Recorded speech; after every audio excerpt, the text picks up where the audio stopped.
புது சிருஷ்டியின் நியாயத்தீர்ப்பு அத்தியாயம் 9 பகுதி 3. சில காரியங்களை சபையானது நியாயம் தீர்க்க வேண்டும். தனிப்பட்ட ரீதியில் நாம் எவரையும் நியாயம் தீர்க்கவோ ஆக்கணைக்குள்ளாக தீர்க்கவோ கூடாது. மாறாக தம்முடைய சரீரமாகிய புது சிருஷ்டியின் ஒவ்வொரு அங்கத்தினரையும் குறித்து தம்முடைய தீர்மானத்தை கர்த்தர் வெளிப்படையாக வெளிப்படுத்தும் காலத்திற்காக நாம் காத்திருக்க வேண்டும். இருப்பினும் சில காரியங்களில் சபையானது தீர்ப்பு வழங்க வேண்டிய கடமையில் உள்ளது. உதாரணமாக, ஒழுக்கத்திற்கு விரோதமாக குற்றம் செய்தவரால் வெளிப்படையாக ஒப்புக்கொள்ளப்பட்டதும் முழு சபைக்கும் தெரிந்ததுமான ஒரு விபச்சார வழக்கை அப்போஸ்தலர் குறிப்பிடுகிறார். அவ்வாறு தன்னுடைய குற்றத்தை ஒப்புக்கொண்ட ஒழுக்கக்கேடான ஒருவனோடு ஐக்கியம் வைத்திருந்ததில் சபை தவறிவிட்டது என்று அவர் அறிவிக்கிறார். மேலும் விசுவாசிகளின் ஐக்கியத்தில் இருந்து அந்த மீறுதல் செய்தவனை பிரித்து சபை நீக்கம் செய்வதற்கு தமது அப்போஸ்தல அதிகாரத்தை உடனே அவர் பயன்படுத்தினார். அவனுடைய மாமிசத்தின் அழிவுக்காகவும் அதன் மூலம் அவனுடைய ஆவி, அதாவது புதிய சிந்தை, கர்த்தருடைய நாளில் இந்த யுகத்தின் முடிவில் கணக்கிடப்படும் காலத்தில் முடிவாக ரட்சிக்கப்படுவதாகவும் உருவமாக அவர் அவனை சாத்தானிடத்தில், அதாவது சிச்சைகளிடத்தில் ஒப்புக் கொடுத்தார். 1 கொரிந்தியர் 5:5. கர்த்தர் மட்டுமே அல்லது அவருடைய அப்போஸ்தலர்களில் ஒருவர் மட்டுமே, அதாவது யூதாசின் இடத்திற்கு தெரிந்து கொள்ளப்பட்ட கடைசி அப்போஸ்தலனாகிய பவுல் உட்பட அந்த விசேஷித்த 12 இவ்வாறாக செயல்படுவதற்குரிய அதிகாரத்தையும் உரிமையையும் பெற்றிருப்பார்கள். இது அனனியாவுடனும் சபிராவுடனும் பேதுரு செயல்பட்டது போன்றதாகும். அப்போஸ்தலர் 5:1 முதல் 11 வரை. அப்போஸ்தலர் பவுல் தமது நிலைப்பாட்டை மேலும் விளக்குகையில், விபச்சாரக்காரரோட கலந்திருக்க கூடாது என்று நிருபத்தில் உங்களுக்கு எழுதினேன். ஆனாலும் இவ்வுலகத்தில் உள்ள விபச்சாரக்காரர், பொருளாசைக்காரர், கொள்ளைக்காரர், விக்கிரகாராதனைக்காரர் இவர்களோடு தொடர்பு கொள்ள கூடாது என்றும் எவ்வளவும் கலந்திருக்க கூடாது என்றும் நான் எழுதவில்லை. அப்படியானால் நீங்கள் உலகத்தை விட்டு நீங்கி போக வேண்டியதாய் இருக்குமே என்று கூறுகிறார். பரிசுத்தமாக்கப்படாதவர்களுடன் வியாபார தொடர்புகளை வைத்திருப்பதும் அப்படிப்பட்டவர்களை புது சிருஷ்டியின் உடன் அங்கத்தினர்களாக அங்கீகரிப்பதும் முற்றிலும் மாறுபட்ட காரியங்கள் என்பதை அவர்கள் காண வேண்டும் என்று அவர் விரும்பினார். ஒழுக்கத்தரத்தை குறைப்பது மீறுதல் செய்தவனுக்கு காட்டும் தயவாகாது. தன்னுடைய அசுத்தமானது கர்த்தருடைய ஜனங்களிடம் இருந்து தன்னை முற்றிலுமாக பிரித்துவிட்டது என்பதை காண்பதே அவனுக்கு அதிக உதவியாக இருக்கும். மேலும் அவன் உண்மையாகவே தேவனுடைய ஆவியில் ஜெனிப்பிக்கப்பட்டிருந்தால் அவன் தன்னுடைய உண்மையான நிலையை மிக விரைவாகவும் மிக ஆழமாகவும் உணர்ந்து அந்த பாடத்தை கற்றுக்கொண்டு மனம் திரும்புவான். அந்த தவறு செய்தவன் விஷயத்தில் சபையானது ஒரு தவறான தாராள மனப்பான்மையை கையாண்டது. அதன் மூலம் தனது அங்கத்தினர்களிடையே ஒரு பொதுவான ஒழுக்க சீர்குலைவு ஏற்படும் அபாயத்தையும், கொரிந்துவில் நிலவும் சூழ்நிலைகளை அறிந்து கொள்ளக்கூடிய மற்ற சபை கூட்டங்களில் உள்ள விசுவாசிகள் அனைவரிடமும் அந்த தொற்று பரவும் அபாயத்தை சபை ஏற்படுத்தியது.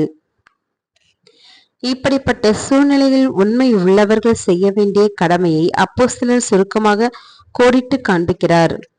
அவருடைய வார்த்தைகளை நாம் பின்வருமாறு விளக்கி சொல்லலாம். நான் உங்களுக்கு எழுதியது என்னவென்றால், ஒருவன் சகோதரன் என்று சொல்லப்பட்டு இருந்தும் அவன் விபச்சாரக்காரனாவது அல்லது பொருளாசைக்காரனாவது அல்லது விக்கிரகாராதனைக்காரனாவது அல்லது உதாசீனாவது அல்லது வெறியனாவது அல்லது கொள்ளைக்காரனாவது இருந்தால் அவனோடு நீங்கள் ஐக்கியம் கொண்டிருக்க கூடாது. அப்படிப்பட்டவனை புசிக்கவும் கூடாது. உண்மையில் நான் இங்கு உலகத்தாரை நியாயம் தீர்க்க முயற்சிக்கவில்லை. ஆனால் சபையாகிய நீங்கள் சகோதரர்களாக ஏற்றுக்கொண்டவர்களை நியாயம் தீர்க்க வேண்டும் என்று நான் வலியுறுத்துகிறேன். புறம்பே இருக்கிறவர்களை தேவன் நியாயம் தீர்ப்பார். பொல்லாதவர்களை உங்கள் நடுவிலிருந்து நீக்கி போடுவதே உங்கள் கடமையாகும். 1 கொரிந்தியர் 5. சகோதரர்களுக்கு இடையிலான வழக்குகளில் அநீதியை சகித்துக் கொள்ள முடியும் என்றால் அதனை பொறுமையுடன் சகித்துக் கொள்வதற்கு பதிலாகவும், சகித்துக் கொள்ள முடியாததாக இருந்தால் சபையை ஒரு இறுதி நீதிமன்றமாக நாடி செல்வதற்கு பதிலாகவும் நீதிக்காக உலகத்தின் நீதிமன்றங்களுக்கு செல்லும் மனப்பான்மையை கொரிந்துவில் இருப்பதை கண்டித்து அப்போஸ்தலர் தமது வாதத்தை தொடர்கிறார். உலகத்தின் எதிர்கால நியாயாதிபதியாக தேவன் சபையை தெரிந்து கொள்கிறார் என்றால் அதன் அங்கத்தினர்கள் இப்பொழுது இருந்தே தங்கள் எடுக்கும் முடிவுகளில் உலகத்தை காட்டிலும் எந்த விதத்திலும் குறைந்த நியாயமும் கண்ணியமும் நீதியும் உள்ளவர்களாக நிச்சயமாக இருக்கக்கூடாது என்று அப்போஸ்தலர் வலியுறுத்துகிறார். சபையில் அற்பமாய் எண்ணப்படுபவர்கள் கூட இத்தகைய காரியங்களில் நம்பிக்கைக்குரியவர்களாக இருக்க வேண்டும். யாருடைய ஞானத்திலும் நேர்மையிலும் அனைவரும் முழுமையாக நம்பிக்கை வைக்க முடியுமோ, யாருடைய முடிவுக்கு வழக்காடுபவர்கள் அணிபணிவார்களோ, அப்படிப்பட்ட ஒருவர் கூட உங்கள் மத்தியில் இல்லையா?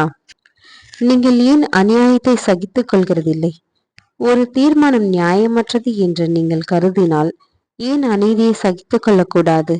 சச்சரவுகளை நீடிக்க செய்வதையோ அல்லது ஒருவருக்கொருவர் எதிராக குற்றஞ்சாட்டி பொது நீதிமன்றங்களுக்கு செல்வதை பார்க்கிலும் ஏன் நஷ்டத்தை பொறுத்து கொள்ளக்கூடாது? அப்போஸ்தலர் இவ்வாறு கூறுகிறார். அப்படியல்ல, கிறிஸ்துவின் சரீரத்தில் சமாதானம் ஒருமைப்பாடும் நிலவ வேண்டும் என்பதற்காக நீங்கள் அநீதியை சகித்து கொள்ள மனமற்றவர்களாக இருப்பது மாத்திரமல்லாமல் அதைவிட மோசமாக உங்களில் சிலர் அநியாயம் செய்யவும் வஞ்சிக்கவும் துணிகிறார்கள். தங்கள் சகோதரருக்கு அப்படி செய்கிறார்கள் என்று நான் காண்கிறேன். கர்த்தருடைய சபையாகிய நீங்கள் ராஜ்யத்தை அடைவதற்கு அல்லவா நாடிக்கொண்டிருக்கிறீர்கள். மேலும் அநியாயக்காரர், அதாவது அநீதிக்காரர் தேவனுடைய ராஜ்யத்தை சுதந்திரிப்பது இல்லை என்று அறியீர்களா? வஞ்சிக்கப்படாதிருங்கள்.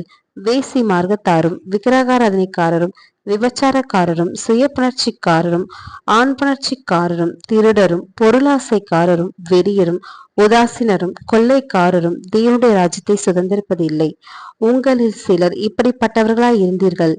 ஆயினும் கர்த்தராகிய இயேசுவின் நாமத்தினாலும் நமது தேவனுடைய ஆவியினாலும் கழுவப்பட்டீர்கள், பரிசுத்தமாக்கப்பட்டிருக்கிறீர்கள், நீதிமான்களாக்கப்பட்டிருக்கிறீர்கள்.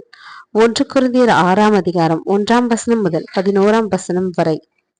ராஜ்யத்தை சுதந்திரிக்க தடையாயிருக்கும் குற்றங்களை குறித்த இந்த அறிக்கையானது சபையின் ஐக்கியத்திலிருந்து ஒருவரை விலக்கி வைக்க வேண்டிய குற்றங்கள் எவை என்பதை கண்டறியும் ஒரு வழிகாட்டியாக அமைகிறது. எனவே இக்காரியங்கள் அனைத்தையும் முன்னிட்டு பார்க்கையில் அந்த பொல்லாதவனை உங்களை விட்டு தள்ளி போடுங்கள் என்ற வார்த்தையானது இத்தகைய குற்றங்களில் எதையாகிலும் செய்திருக்கும் எவருக்கும் பொருந்தும். உன் சகோதரன் உனக்கு விரோதமாக குற்றம் செய்தால், ஆனால் நீங்கள் குற்றவாளிகள் என்று தீர்க்கப்படாதபடிக்கு மற்றவர்களை குற்றவாளிகள் என்று தீர்க்காதிருங்கள் என்று நமது கர்த்தர் கொடுத்த கட்டளைக்கு இது முரணாக இல்லையா? நாம் முதலில் அந்த தீமை செய்தவரை தனிப்பட்ட முறையில் நியாயம் தீர்த்து பிறகு முழு சபையையும் அவரை பற்றி தெரிந்து கொண்டு புறக்கணிக்கும் பொருட்டு அவருடைய தீய செயல்களை பற்றி புறங்கூறவோ அல்லது அவரை குறித்து தீமை பேசவோ வேண்டுமா? எவ்விதத்திலும் இல்லை. தெய்வீக ஏற்பாடானது சரியாக புரிந்து கொள்ளப்படும்போது தனக்குள்ளாகவே முழுமையாக இசைந்திருக்கிறது. ஏ மற்றும் பி ஆகியோருக்கு இடையே ஒரு கருத்து வேறுபாடு இருந்து பி தம்மை வஞ்சித்து விட்டதாக ஏ நம்பினால் அவரை கண்டனம் செய்கிற அர்த்தத்தில் அவர் பியை நியாயம் தீர்க்க கூடாது. அவர் இவ்வாறு மட்டுமே கூறலாம், நமக்கு இடையே ஒரு கருத்து வேறுபாடு உள்ளது. நான் சரியாக இருக்கிறேன் என்று நான் உறுதியாக உணர்கிறேன். இருந்த போதிலும் தாம் சொல்வதை சரி என்றும் தனக்கு எவ்வித அநீதியும் செய்யப்படவில்லை என்றும் பி என்பவருக்கு அதே அளவிற்குரிய உறுதியாய் எண்ணக்கூடும். இந்த காரணத்திற்காக ஏ என்பவர் பியை ஐக்கியத்திலிருந்து விலக்கி வைக்க கூடாது. ஏனெனில் அப்படி செய்வது அவரை நியாயம் தீர்ப்பதாகவும் கண்டனம் செய்வதாகவும் இருக்கும். அவர் எப்படி இருந்தாலும் சகோதரர்களுக்கு இடையில் இந்த காரியம் அற்பமானது. கர்த்தருக்குள் ஒரு சகோதரனாக இருக்கும் பி எனக்கு வேண்டுமென்று அநீதி செய்ய மாட்டார் என்றும் அவருடைய கண்ணோட்டம் அல்ல என்னுடைய கண்ணோட்டமே தவறானதாக இருக்கலாம் என்று நம்பி நான் இதை விட்டுவிடுகிறேன் என்று தனக்குள்ளாகவே இவ்வாறு சொல்லிக் கொள்ளலாம். இருப்பினும் அவரால் இந்த கண்ணோட்டத்தை ஏற்றுக்கொள்ள முடியாவிட்டால் தாமே சரியென்று பி என்பவர் தவறு என்றும் அவர் இன்னமும் நியாயம் தீர்க்க கூடாது, தீர்மானிக்கவும் கூடாது. மாறாக அவர் பியிடம் சென்று இந்த காரியம் தமக்கு எப்படி தோன்றுகிறது என்பதை விளக்கி முடிந்தால் ஒருவேளை இருவரும் விட்டு கொடுப்பதன் மூலமாக அன்பான கனிவான சகோதர சிநேகமுள்ள ஒரு இணக்கத்திற்கு வர வேண்டும். ஆனால் அவர்களால் அப்படி உடன்பட முடியாவிட்டால் சபையில் மிகவும் ஞானமுள்ள சகோதரர்களாகிய சி மற்றும் டி ஆகிய 2 அல்லது 3 சகோதரர்களை, அதாவது தாம் வைத்திருப்பதை போலவே பி என்பவரும் யாருடைய நேர்மையின் மீது மிகுந்த நம்பிக்கை கொண்டிருக்கிறாரோ அப்படிப்பட்ட சகோதரர்களை இந்த காரியத்தை குறித்து பியை சந்திப்பதற்காக தம்மோடு கூட வர கேட்கலாம். பியை கண்டனம் செய்வதற்காக அல்ல, ஏனெனில் ஏ என்பவரும் அவரை நியாயம் தீர்க்கவோ கண்டனம் செய்திருக்கவோ கூடாது. மாறாக ஏ மற்றும் பி ஆகியோருக்கு முன்பாக அந்த காரியத்தை கேட்டு இருவருக்கும் தங்கள் அறிவுரைகளை வழங்குவதற்காகவே அவர்கள் செல்ல வேண்டும். இது அனைவருக்கும் திருப்திகரமான முடிவை தர வேண்டும். குறிப்பாக அபிஷேகம் பண்ணப்பட்ட சரீரத்தின் அங்கத்தினர்களாகிய அனைவருக்கும் ஒருவரில் ஒருவர் அன்பின் ஆவியையும் ஒருவருக்கொருவர் நீதியாக நடக்கும் விருப்பத்தையும் கொண்டிருந்தால் அது நிச்சயம் திருப்திகரமானதாய் முடியும். ஆனால் இன்னமும் சமாதானம் நிறுவவில்லை என்றால் அப்பொழுது எந்த நியாய தீர்ப்பும் எந்த கண்டனமும் இருக்கக்கூடாது. ஏனெனில் 2 அல்லது 3 சகோதரர்கள் நியாயம் தீர்க்க முடியாது, சபையே அதை செய்ய முடியும். ஒருவேளை ஏ தம்முடன் சி மற்றும் டியை அழைத்து சென்றபோது அவர்கள் ஏக்கு எதிராகவும் பிக்கு சாதகமாகவும் தங்கள் கருத்தை தெரிவித்தால் அத்துடன் அந்த காரியம் முடிந்துவிட வேண்டும். அப்படிப்பட்ட சூழ்நிலைகளில் ஏ என்பவர் இந்த விவகாரத்தை சபையிடம் கொண்டு செல்ல முடியாது. இந்த காரியத்தை அவர் மேற்கொண்டு தொடர்ந்தால் அவர் தம்முடைய சொந்த கருத்திலேயே பிடிவாதமானவராகவும் தலைக்கணம் உள்ளவராகவும் இருப்பார் என்பது வெளிப்படையாகும். கர்த்தருடைய அறிவுறுத்தல்கள் அவருக்கு மேற்கொண்டு எந்த ஸ்லாக்கியத்தையும் அளிக்கவில்லை. மத்தேயு 18:15. ஆனாலும் அவர் இன்னமும் அதிருப்தியுடன் இருந்தால் திறமையானவர்களும் பாரபட்சமற்றவர்களுமான EFG ஆகிய வேறு 2 அல்லது 3 சகோதரர்களை அந்த வழக்கை புதிதாக கேட்பதற்காகவும் அவர்களுடைய ஆலோசனை பெறுவதற்காகவும் அவர் பியினிடத்தில் அழைத்து சென்றால் அதனால் எந்த ஒரு கொள்கையும் மீறப்படுவதாக நமக்கு தெரியவில்லை. ஆனால் ஏ என்பவர் தம்முடன் சி மற்றும் டி ஆகியோரை அழைத்து கொண்டு பியினிடத்தில் சென்ற பொழுது அவர்கள் அனைவரும் பி என்பவர் தமக்கு அநீதி செய்துவிட்டார் என்றும் அதை விட்டு விலக மறுக்கிறார் என்றும் ஏ முன்வைத்த வாதத்திற்கு ஆதரவளித்தார்களானால், மேலும் ஒரு நியாயமான ஒரு கால அவகாசத்திற்கு பிறகும் அந்த அநீதியை சரி செய்ய பி என்பவர் மறுத்தாரானால் அல்லது அலட்சியப்படுத்தினால் சி மற்றும் டி ஆகியோருடன் இணைந்து சபையின் கூட்டத்தை கூட்டுவதற்கு ஏ என்பவருக்கு ஸ்லாக்கியம் உண்டு. அந்த கூட்டத்தில் ஏ மற்றும் பி ஆகிய இருவராலும் முழு விவகாரமும் சபையிடம் விரிவாக எடுத்துரைக்கப்பட வேண்டும்.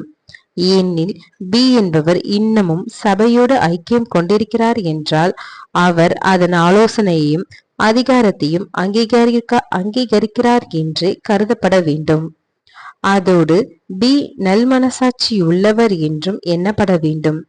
சபையானது இந்த விவகாரத்தை கேட்கும் போது நீதிமானாக்கப்பட்டவர்கள் மற்றும் பரிசுத்தமாக்கப்பட்டவர்கள் மட்டுமே சபையாக இருக்கிறார்கள் என்பதையும் அவர்கள் தங்கள் கர்த்தரும் தலையும் மாணவருடைய நாமத்தில் நியாயம் தீர்க்கும்படி அமர்ந்திருக்கிறார்கள் என்றும் அவருடைய நியாய தீர்ப்பை வழங்குவதற்காகவே அங்கே இருக்கிறார்கள் என்பதையும் மறந்துவிடக்கூடாது. இந்த விவகாரமானது சபையில் பிரிவினை போராட்டங்களை ஏற்படுத்துவதற்காக அல்ல, ஆனால் சமாதான கட்டுகளினால் சபையின் ஐக்கியத்தை பாதுகாப்பதற்காகவே ஆகும். நிச்சயமாகவே ஏ மற்றும் பி ஆகியோர் வாக்களிக்க கூடாது. மேலும் இந்த விவகாரத்தில் கர்த்தருடைய நியாய தீர்ப்பை வெளிப்படுத்தும் விருப்பத்தை தவிர வேறு எந்த ஒரு நோக்கத்தையும் கொண்ட எவரும் வாக்களிக்க கூடாது. அந்த தீர்மானமானது ஒருமனதாகவோ அல்லது ஏறக்குறைய ஒருமனதாகவோ இருக்க வேண்டும். தீவிரமான கருத்துக்களில் சில மாற்றங்களை செய்ய வேண்டியிருந்தாலும் ஒருமித்த கருத்தை எடுப்பதே அவசியமாகும். நீதியானது எப்பொழுதும் இரக்கத்துடன் கலந்திருக்கட்டும். நீயும் சோதிக்காதபடிக்கு உன்னை குறித்து எச்சரிக்கையாயிரு. கலாத்தியர் 6:1. சபையின் முடிவானது அனைவராலும் இறுதியானதாக ஏற்றுக்கொள்ளப்பட வேண்டும். மேலும் இப்படிப்பட்ட ஒழுக்க சம்பந்தமான காரியத்தில் அதன் தேவைகளை ஏற்றுக்கொள்ளவும் அதற்கு கீழ்ப்படியவும் மறுக்கிற எவரும் சபையை எதிர்ப்பதை அவர் நிறுத்தும் கால வரையிலும் மற்றவர்களுக்கு அந்நியனையைப் போலவும் ஆயக்காரரை போலவும் இருக்க வேண்டும். அப்படி அவர் நிறுத்தும் நேரத்தில் நிச்சயமாகவே அவர் மன்னிக்கப்பட்டு முன்பு போலவே முழுமையான ஐக்கியத்தில் ஏற்றுக்கொள்ளப்படுவார். அந்த சகோதரனை முற்றிலுமாக தள்ளிவிடுவது இதன் நோக்கமல்ல. மாறாக அவருடைய தவறான போக்கை திருத்திக் கொள்ள அவருக்கு உதவும் நோக்கத்தோடு அந்த போக்கின் மீது வெறுப்பை காட்டுவது மட்டுமே ஆகும். அப்படிப்பட்ட ஒருவரை அஞ்ஞானியைப் போலவும் ஆயக்காரரைப் போலவும் நடத்துவது என்பது அவர் தள்ளிவிட்ட பிற்பாடு பிறகும் கூட அவரை குறித்து புறங்கூறுவதையோ அல்லது அவரை அவமதிப்பதையோ அர்த்தப்படுத்தாது. கர்த்தருடைய ஜனங்கள் எக்காரணத்தை கொண்டும் அவதூறு பேசுபவர்களாகவோ அல்லது புறங்கூறுகிறவர்களாகவோ இருக்கக்கூடாது. ஒருவனையும் துஷ்யாதே என்ற பொதுவான கட்டளையானது இந்த விஷயத்தில் துல்லியமாக பொருந்துகிறது. ஆயக்காரர்களையும் பாவிகளையும் குறித்து நாம் தீமை பேசவோ அவர்களை கோபத்துடன் பார்க்கவோ கூடாது அல்லது அவர்களுடன் வேலை செய்ய மறுக்கவோ கூடாது. ஆனால் பரிசுத்த ஆவியையும் அதனுடைய அன்பும் சந்தோஷமும் சமாதானம் ஆகியவற்றையும் பெற்றிருக்கிற புது சிருஷ்டியின் சகோதரர்களுக்கு உரிய விசேஷித்த ஐக்கியத்தையும் மரியாதையையும் அவர்களுக்கு அளிக்காமல் நாம் விலக்கி வைக்க வேண்டும். சபைக்கு செவி கொடுக்கும் ஏ என்பவருக்கு அநீதி செய்வதை விட்டு விலகவும் பி என்பவர் மறுத்து பின்பு மனம் திரும்பி மீண்டும் முழுமையான ஐக்கியத்தில் ஏற்றுக்கொள்ளப்பட்ட பின்னர் எந்த சமயத்திலாவது அவர் மூப்பர் ஊழியருக்காக முன்மொழியப்படும் பொழுது அவர் கீழ்ப்படிய மறுத்து முந்தைய துணிகர செயலை அவருக்கு எதிராக நினைவில் கொள்ளப்பட வேண்டும். அந்த ஊழியத்திற்கு அவர் தகுதியானவராக கருதப்படுவதற்கு முன்பாக அவர் தம்மிடம் உறுதியானது ஒரு மாற்றத்தை காண்பிக்க வேண்டியிருக்கும். ஏனெனில் அவர் முழுமையாக மனசாட்சியின்படி செயல்படுபவராக இருந்தாலும் அவருடைய தனிப்பட்ட நலன்கள் சார்ந்த விஷயங்களில் நீதியை கண்டறிவதில் அவர் சற்று தெளிவற்றவராகவே இருக்கிறார் என்பதை அவருடைய வழிமுறையானது குறைந்தபட்சம் நிரூபித்துவிடும். உண்மையில் 3 சகோதரர்களின் ஆலோசனைக்கு செவி கொடுக்க மறுப்பதும் அந்த தவறை தீர்ப்புக்காக சபையின் முன் கொண்டு வர வேண்டிய அவசியத்தை ஏற்படுத்துவதும் விரும்பத்தகாத ஒரு அறிகுறியாகும். ஒருவேளை அவர் அதன் பின்பு சபைக்கு செவி கொடுத்து அதற்கு கீழ்ப்படிந்து ஏ என்பவருக்கு நிவர்த்தி செய்தாலும் கூட அப்படியே இருக்கும். 7 தர மன்னியுங்கள். தமக்கு செய்யப்பட்ட அநீதியை குறித்து பேசுவதற்காக ஏ முதலாவது பியினிடத்தில் சென்றபொழுது அந்த கலந்துரையாடலின் விளைவாக பி தம்முடைய குற்றத்தை ஒப்புக்கொண்டு தமது முழு திறமைக்கும் ஏற்ப அதை சரி செய்ய முயற்சி செய்தார் என்று வைத்துக் கொள்ளுவோம். அல்லது சி மற்றும் டி ஆகியோருடன் ஏ 2வது முறையாக சென்ற பின்பு அவர் தம்முடைய குற்றத்தை ஒப்புக்கொண்டு எவ்விதமாக மனம் திரும்பினார் என்று வைத்துக் கொள்வோம். அப்படியானால் பியின் மீது ஏ என்பவரின் மனநிலை எப்படி இருக்க வேண்டும்? அவர் ஏ அவரை பி முழு இருதயத்தோடும் மன்னிக்க வேண்டும். அவர் அவருக்கு எந்த தண்டனையும் விதிக்க கூடாது. மாறாக பழிவாங்குதல் எனக்குரியது, நானே பதில் செய்வேன் என்று கர்த்தர் சொல்லுகிறார் என்ற வார்த்தைகளை நினைவில் கொள்ள வேண்டும். ஆனால் இதை எத்தனை முறை தொடரலாம்? அவர் மனம் திரும்பினால் நாம் எத்தனை முறை மன்னிக்க வேண்டும்? அவருடைய பலவீனங்களை நாம் எவ்வளவு காலம் சகித்து கொள்ள வேண்டும்? 7 தரமோ என்று பேதுரு கேட்டார். 7 தரம் மாத்திரமல்ல, 70 தரம் மட்டும் என்று உனக்கு சொல்லுகிறேன் என்று நமது கர்த்தருடைய பதிலும் அதே விதமாக நமக்கு வருகிறது. பரலோகத்தில் இருக்கிற நம்முடைய பிதா தம்முடைய தெய்வீக பிரமாணத்திற்கு விரோதமாக நாம் செய்யும் குற்றங்களை மன்னிக்க வேண்டும் என்று நாம் எப்படி விரும்புகிறோமோ அப்படியே நாமும் மற்றவர்களுடைய குற்றங்களை மன்னிக்க வேண்டும். ஆனால் நம்முடைய சகோதரரின் பலவீனங்களின் நிமித்தம் அவரை அற்பமாக எண்ண தூண்டப்பட்டால் நாம் நம்முடைய சொந்த பலவீனங்களை எண்ணி பார்க்க வேண்டும். மேலும் இரக்கம் செய்யாதவனுக்கு இரக்கமில்லாத நியாயத்தீர்ப்பு கிடைக்கும் என்பதையும் நினைவு கூற வேண்டும். யாக்கோபு 2ஆம் அதிகாரம் 13ஆம் வசனம். சபைக்கு எதிரான குற்றங்கள். தனிநபருக்கு எதிரான குற்றங்களை நியாயம் தீர்ப்பதில் ஏற்புடைய வழிமுறையை நாம் ஆராய்ந்தோம். ஆனால் அப்போஸ்தலர் குறிப்பிட்ட விபச்சார விஷயத்திலும் சாத்தியமான மற்ற வழக்குகளிலும் எந்த ஒரு குறிப்பிட்ட அங்கத்தினருக்கும் அது முழு சபைக்கும் எதிரானதாகும். அனைவரும் காரியத்திற்கு எதிரானதாக இருக்கலாம். அப்படியானால் அதற்கான வழிமுறை எப்படி இருக்க வேண்டும்? ஒருவேளை அந்த பாவமானது யாவரும் அறிந்த காரியமாக இல்லாத பட்சத்தில் தனிநபருக்கு எதிரான குற்றத்தின் விஷயத்தில் செயல்படுவதைப் போலவே இதிலும் செயல்படலாம். ஆனால் அந்த விவகாரம் யாவரும் அறிந்த காரியமாக இருந்தால் தனிப்பட்ட ஆரம்பகால சந்திப்புகள் இல்லாமல் அந்த தவறு செய்தவரை விசாரணைக்காக சபையின் முன்பாக வரவழைப்பது மூப்பர்கள் கடமையாக இருக்கும். ஏனெனில் அது யாவரும் அறிந்த காரியமாகிவிட்டபடியால் எந்த ஒரு தனிப்பட்ட தீர்வுக்கும் அப்பாற்பட்ட நிலைக்கு அக்காரியம் சென்றுவிட்டது. அதுபோலவே அது மூப்பர்களுக்கு அல்லது அவர்களின் எவருக்காவது விரோதமான அவதூறு வழக்காக இருந்தால் அந்த விசாரணை தனிப்பட்ட முறையில் அல்லாமல் சபையினால் நடத்தப்பட வேண்டும். ஏனெனில் அவதூறு கூறுபவர்கள் தங்களுக்கு சரியான காரணம் இருப்பதாக தங்கள் மனசாட்சியின்படி நினைத்திருந்தாலும் கூட கர்த்தருடைய கட்டளையை, அதாவது அவனிடத்தில் தனித்து போ, அதன் பின்பு உன்னுடனே இரண்டொருவரை கூட்டிக் கொண்டு போ என்ற கட்டளையை அசட்டை செய்து நிந்தனையானதும் அவகீர்த்தியானதுமான கதைகளை பரப்பியிருந்தால் அதன் மூலம் அந்த விவகாரத்தை தனிப்பட்ட முறையில் சரி செய்யக்கூடிய எல்லையை தாண்டி கொண்டு சென்று அதை சபைக்குரிய ஒரு காரியமாக மாற்றிவிட்டார்கள். இத்தகைய வழக்குகளில் அவதூறுக்கு ஆளான மூப்பர் சபையின் பிரதிநிதிகளாக மூப்பர்களின் குழுவை கூட்டி தம் மீதான வீண் பழிகளை மறுப்பது முறையானதாக இருக்கும். மேலும் சபைக்கு முன்பாக அவதூறு மற்றும் பொய் சாட்சி ஆகிய குற்றச்சாட்டுகளுக்கு பதிலளிக்கும்படி அவதூறு கூறுபவர்கள் மீது குற்றம் சாட்டப்பட வேண்டும் என்று கேட்பது ஏற்பதாக இருக்கும்.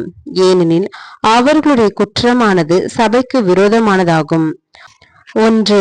அது சபையின் தலையானவரால் வகுக்கப்பட்ட விதிகளுக்கு முரணானதாகவும் கண்ணியத்திற்கும் நல்லொழுக்கத்திற்கும் முரணானதாகவும் இருக்கிறது. மற்றும் 2. சபையினால் தேர்ந்தெடுக்கப்பட்ட ஒரு மூப்பருக்கு எதிரான அவதூறானது அவரை தேர்ந்தெடுத்த முழு சபைக்கும் எதிரான அவதூறாகவே இருக்கிறது. அவதூறு கூறுபவர்கள் கண்டிக்கப்பட்டு கடிந்து கொள்ளப்பட வேண்டும். மேலும் அவர்கள் தங்கள் தவற்றினை ஒப்புக்கொள்ளும்படிக்கு கேட்கப்பட வேண்டும். ஆனால் இதை செய்த பிறகு ஆரம்பத்தில் அவர்கள் எவ்வாறு செய்திருக்க வேண்டுமோ அவ்விதமாகவே தவறு செய்ததாக கருதப்படும் மூப்பருக்கு எதிராக தொடர்ந்து நடவடிக்கை எடுக்க அவர்களுக்கு உரிமை உண்டு. நாம் எல்லோரும் கிறிஸ்துவின் நியாயசனத்திற்கு முன்பாக வெளிப்பட வேண்டும்.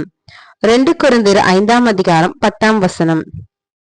இந்த வசனத்தில் உள்ள நாம் என்பது சந்தேகத்திற்கு இடமின்றி சபையை, அதாவது புது சிருஷ்டியை குறிக்கிறது. ஆயினும் மத்தேயு 25:31 முதல் 46 பதிவு செய்யப்பட்டுள்ளபடி மனுஷகுமாரன் தமது மகிமையில் சகல பரிசுத்த தூதரோடு கூட வரும்பொழுது அவருக்கு முன்பாக சகல ஜாதிகளும் கூட்டி சேர்க்கப்படுவதுடன் இந்த வசனத்தை நாம் குழப்பிக் கொள்ளக்கூடாது. மனுஷகுமாரன் தமது மகிமையுள்ள சிங்காசனத்தின் மேல் வீற்றிருக்கும் போது அவருடைய மனவாட்டியாகிய உண்மையுள்ள சபையானது அந்த சிங்காசனத்திலும் மகிமையிலும் பங்கு கொள்ளும் எனவும், பிரேத குழியில் உள்ள அனைவரும் உட்பட சகல ஜாதிகளுக்கும் தீர்ப்பளிக்கும் அந்த 1000 வருட நியாய தீர்ப்பில் பங்கு கொள்ளும் என்று அவர் வாக்குத்தத்தம் செய்திருக்கிறார்.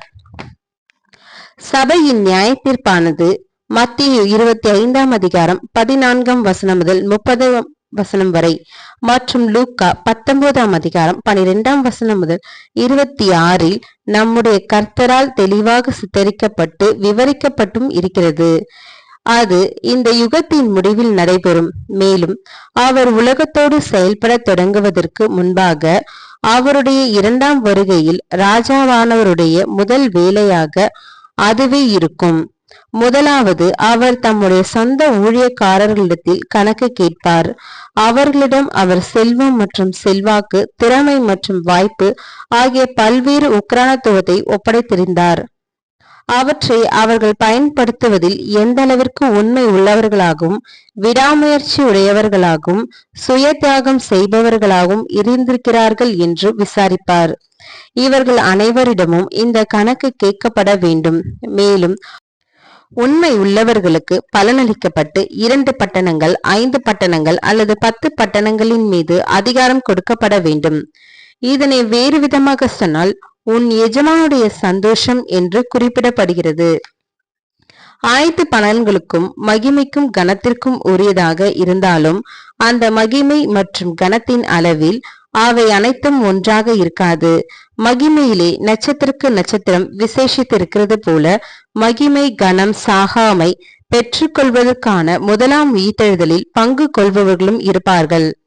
1 கொரிந்தியர் 15:41 விசுவாசம், அன்பு, வைராக்கியம் ஆகியவையே சோதனைகளாக இருக்கும்.